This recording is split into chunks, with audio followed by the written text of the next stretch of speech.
And now if we look to the Quran, we'll find that 3%, you just take all the verses in the Quran that are of a legal nature, and then count all the verses of the Quran, take the quotient, and you'll find out that about 3% of them are commands and prohibitions, divine commands and prohibitions.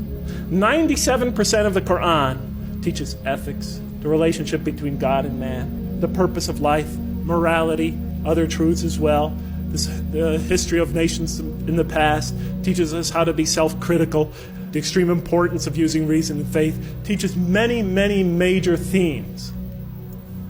You know what I was taught when I became a convert?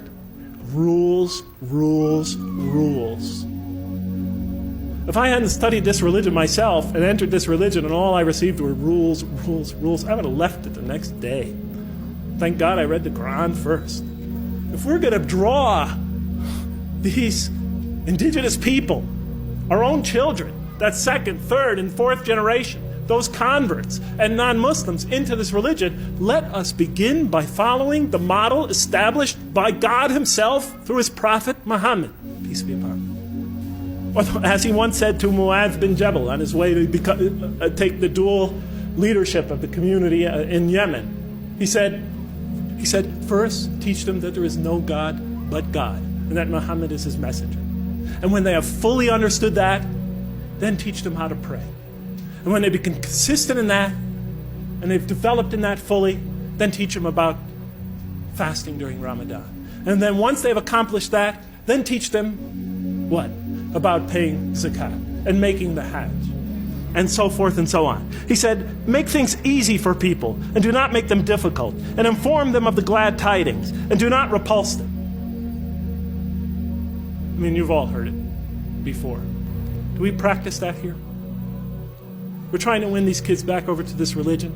We're trying to bring a community of people into listening to this religion. And the first thing we do is get them in that door. We tell them, okay, you, cover your hair, you do this, give her the gold. Okay, don't do this, don't do that, don't do that.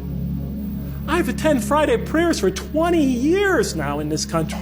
And every Friday it's the same thing. The speeches are either political, about Muslim politics, or they're about rules and regulations, or somebody's diatribe about, problems going on in the Muslim community. They never discuss the other 97% of the Quran. Virtually never. Or else it's just brief allusions to that. And be tolerant.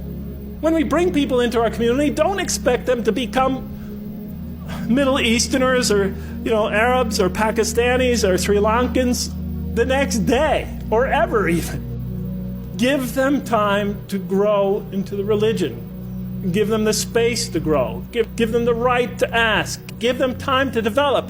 The Quran gave them 13 years in Mecca, and then slowly but surely brought them along after that.